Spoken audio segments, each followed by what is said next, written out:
This is a phrase you might have heard if you've studied NLP. You've heard the phrase, the map is the territory.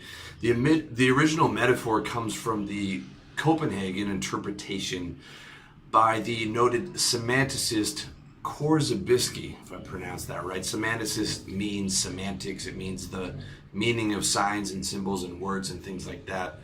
The best explanation I've heard is from Robert Anton Wilson, one of my favorite writers, who describes the Copenhagen interpretation of Niels Bohr, who was a prominent physicist, as it's called model agnosticism, and holds that any grid we use to organize our experience of the world is a model of the world and should not be confused with the world itself.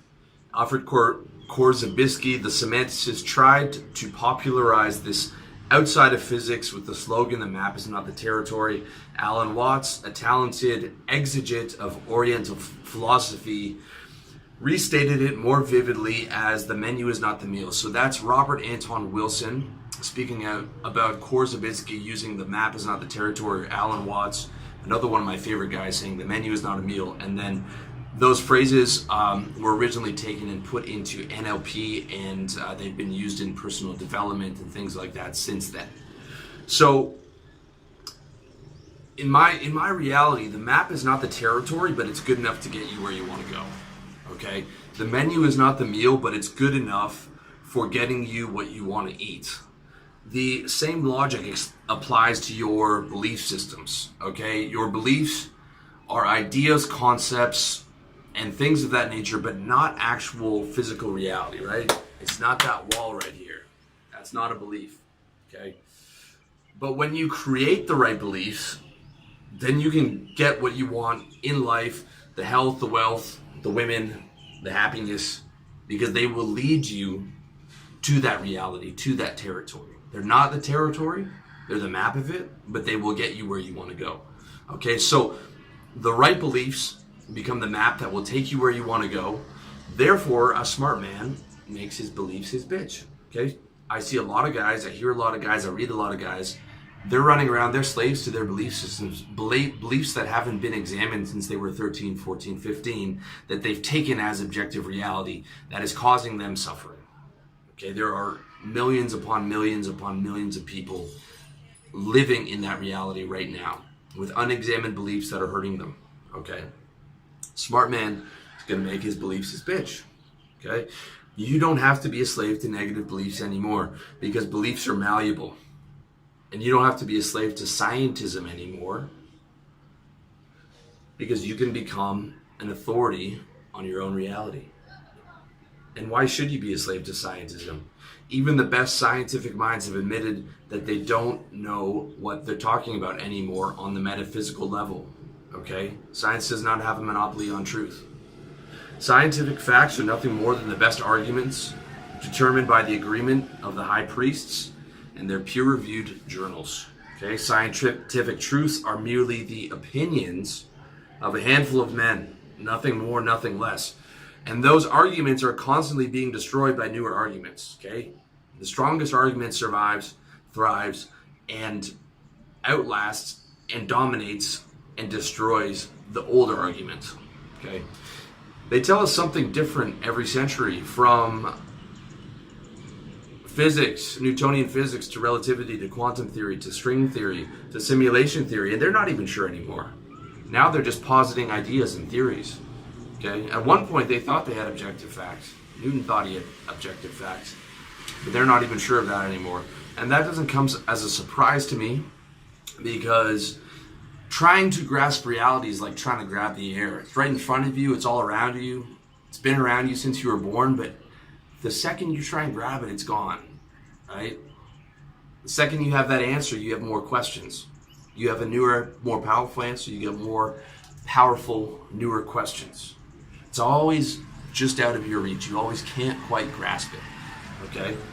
It's like Icarus flying too close to the sun, or if you've seen the movie Pi, how he ends up, because that's how it often ends up in times. Madness. You can ask Nietzsche about that. Nietzsche took on the totality of reality with all of his pride, and it didn't end very well for him. Okay? Nietzsche's not my hero. He was interesting. He had a lot of intelligent things to say, but he's not my hero. You have to look at them when you're looking at people for influence. You have to look at how they actually live and how they ended up. Okay, he lived most of his life by himself, not particularly happy, not a lot of women around him, and he ended in madness. You have to look at your mentors. You have to look at them clearly and objectively. And when you are trying to grasp the universe with all that pride, I'm telling you, you're going to be in a world for hurt. The way I look at the universe is with humility and awe, okay?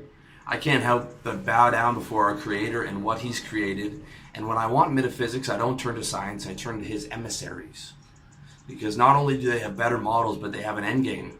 You can call it moksha, you can call it liberation, you can call it enlightenment, you can call it Sat Chit Ananda, you can call it heaven, whatever name you want to call it, whatever tradition you want to use.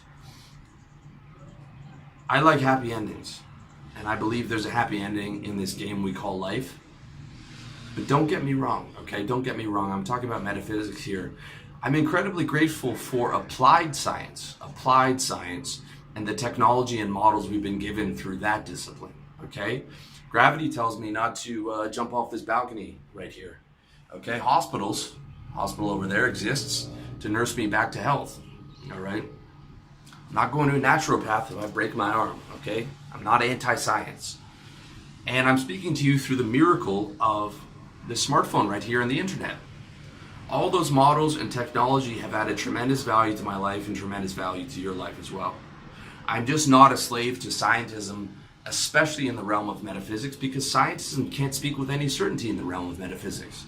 Even their best and brightest priests, their high priests of scientism, admit that they don't have the answers at this point in the game, okay?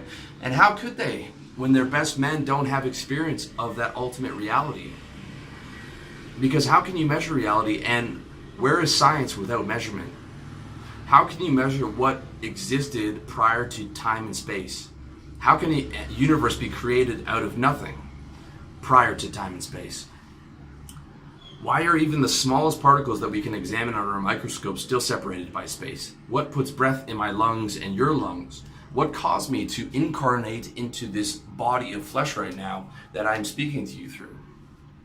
Okay? You can take all the nihilistic, scientific, random, secular humanism, stir it up in a pot, and it doesn't answer one of those questions. Not one. Okay? All you get from their great minds is uncertainty in the metaphysical realm, and I don't like uncertainty. I don't like uncertainty. I like answers. I like having a path. I like men with answers, and I like men who speak from authority. And that authority comes from direct experience, not from theory. Direct experience.